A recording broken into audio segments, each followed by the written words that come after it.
नमस्कार दोस्तों, मेरा नाम है टैक्स आचार्य सिट जे और आज आपके साथ डिस्कस करने वाला हूं फाइनेंशियल ईयर 2024-25 की जो आईटीआर अभी जाएगी, यानी कि अभी जो जुलाई अगस्त सितंबर के महीने में आप अपनी आईटीआर भरेंगे उसमें टैक्स स्लैब्स क्या रहने वाले हैं।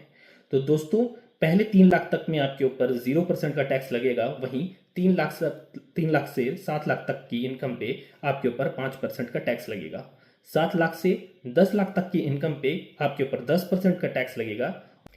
10 लाख से 12 लाख तक में आप पे 15% का टैक्स लगेगा और 12 लाख से 15 लाख तक में आप पे 20% का टैक्स लगेगा। 15 लाख से अबव जो भी इनकम होगी उसके ऊपर आप पे 30% का टैक्स लगेगा। दोस्तों, अब आप ये सवाल पूछ सकते हैं कि सर, अगर सरकार ने कहा है कि 7 लाख रुपए तक की इनकम एग्जेम्प्ट होती है, तो आप ऐसा क्यों बोल रहे हैं कि सिर्फ 0 से 3 लाख तक की इनकम ही एग्जेम्प्ट है और 3 लाख से लेकर 7 लाख तक की इनकम पे 5% का टैक्स लगेगा। ऐसा इसलिए होता है दोस्तों, क्योंकि सरकार एक 87A नाम का रिलीफ देती है, जिस रिलीफ के अंदर में सेक्शन 87A के रिलीफ के अंदर में आपको 20,000 तक का रिलीफ मिलता है।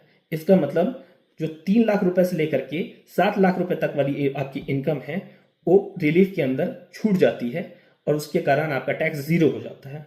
पर ध्यान देने वाली बात यह है कि जैसे ही आपका इनकम 7 लाख रुपए से एक्सीड करेगा, सरकार ये सेक्शन 87A का रिलीफ हटा देगी और उसके ऊपर अगर इनकम बढ़ रहा है तो आपको 87A का रिलीफ नहीं मिलेगा और आप पे पूरा टैक्स बनेगा। तो अब आप पूछिएगा, क्या सर मेरे अगर इनकम 7,01,00,000 रुपए है तो मुझे पूरे 20,000 रुपए टैक्स भरने पड़ेंगे? नहीं, ऐसा नहीं है। अगर आपकी इनकम 7,01,00,000 रुपए है तो देखा जाएगा कि क्या आपका इनकम इतना एक्सीड कर रहा है कि वो टैक्स अमाउंट को भी क्रॉस कर जाए।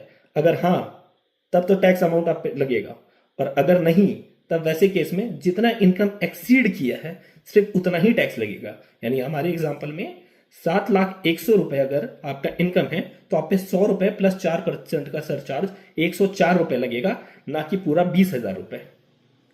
आशा करता हूं कि आपको हमारी ये जानकारी अच्छी लगी होगी, और अगर आपको कोई भी क्वेश्चन हो तो आप नीचे पूछ सकते हैं कमेंट बॉक्स में। हमारे वीडियो को लाइक करें और चैनल को सब्सक्राइब करें। Thank you.